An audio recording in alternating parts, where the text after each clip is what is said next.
Welcome back to the channel and welcome back to another quick pick prediction video. In this video, I'll be predicting the featherweight bout between Gaston Bolanos versus Jeong Yeong. And how do I feel about this one right here? Is I'll go low confidence Jeong Yeong to beat Gaston Bolanos. I think Bolanos is a solid. Well, I'm not saying I'm going with this one. Why am I giving him flowers? He's cool and all, but it's not no necessary.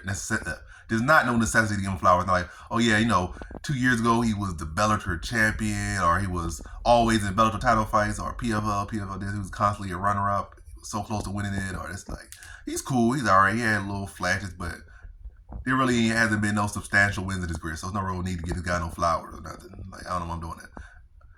I guess why am I coding him? What am I doing? But yeah, Bolanos is cool and all, but I do think he's the more technical striker, to be honest. But we have seen him just, I think his last fight, I believe, go into a fighter that's less technical than him,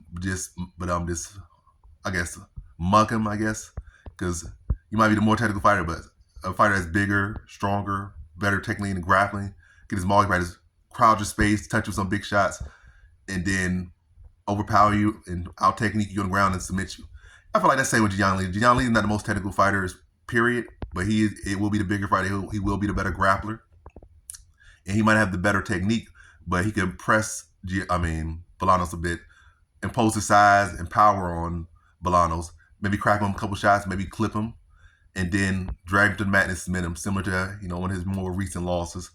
And yeah, so overwhelm him, impose his size, impose his power on Gaston Bolanos, maybe clip him or just land some shots to get him to defend, go on defensive, and then look for the takedown, whether it be club and sub or whether he just gets him on the defensive and then transition to a takedown and get him to the ground, and then from there just dominates him and submits him.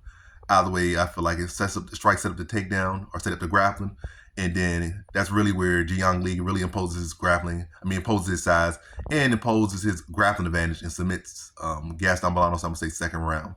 So in this one, I got Jeong Yeong via second round submission.